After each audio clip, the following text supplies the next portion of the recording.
হরে কৃষ্ণ, জয় জগন্নাথ। আজ তো পত্তনী একাদশী। তো বেশিরভাগই একাদশীগুলো ভাবি ভোরবেলা মঙ্গল আরতিটা দেখতে চলে যাব। তো আজকেও গেছিলাম একাদশীর দিনে।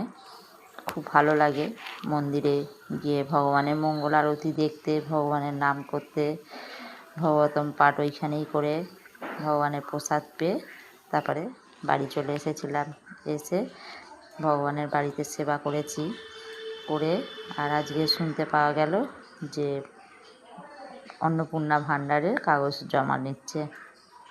তো তার জন্যে ভগবানকে ভোগ লাগিয়ে চলে গেছিলাম অন্নপূর্ণা ভাণ্ডারে কাগজ জমা দিতে।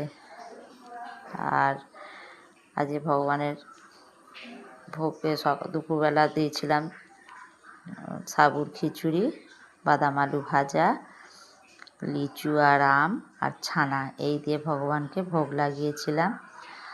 তারপরে বাড়িতে এসেছিলাম, একটু লস্যি করে ভগবানকে দিয়েছিলাম।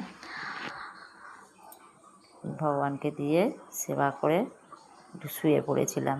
ঘুম থেকে উঠে আর ওই ভগবানের জন্যে ভাবলাম ভোগ তৈরি করব। তো আগে সন্ধেটাই দিয়েছি, সন্ধে দিয়েছি, দীপদান করেছি, তারপরে ভগবানকে ভোগ লাগানোর ব্যবস্থা করলাম।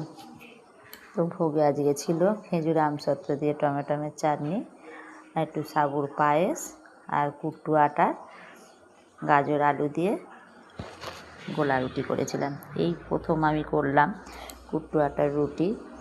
বাকুইট বলে, বাকুইটের আটা বলে, কুট্টু আটা বলে, যে যেরকম বলে। তো আমি অনেক রকমভাবে দেখেছি, মন্দিরে প্রসাদও পেয়েছি।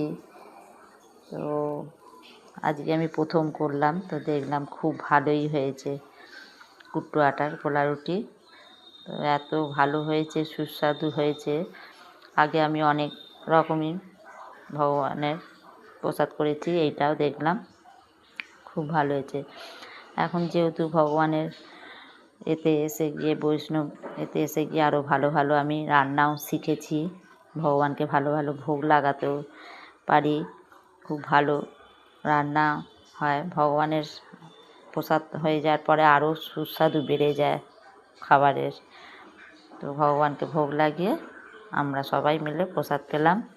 তো দেখলাম সত্যিই খুব ভালো কুট্টু আটার গোলা রুটিটা হয়েছে। এইভাবে বানালে আরও বেশি ভালোই হবে। হরে কৃষ্ণ, হরি বল। জয় জগন্নাথ, বলরাম সুভদ্রা মহারানী কি জয়, শিল প্রভুপাদ কি জয়।